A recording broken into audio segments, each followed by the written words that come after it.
If you want to pair your studio earbuds, the process is simple once you follow the right order.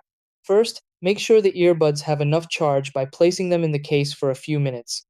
Low battery can prevent them from entering pairing mode properly. Once charged, remove both earbuds from the case.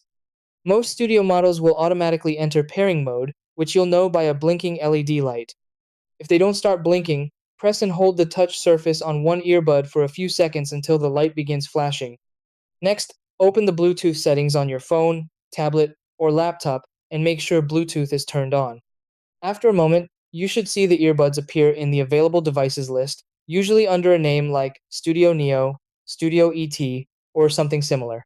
Tap the main device name to connect.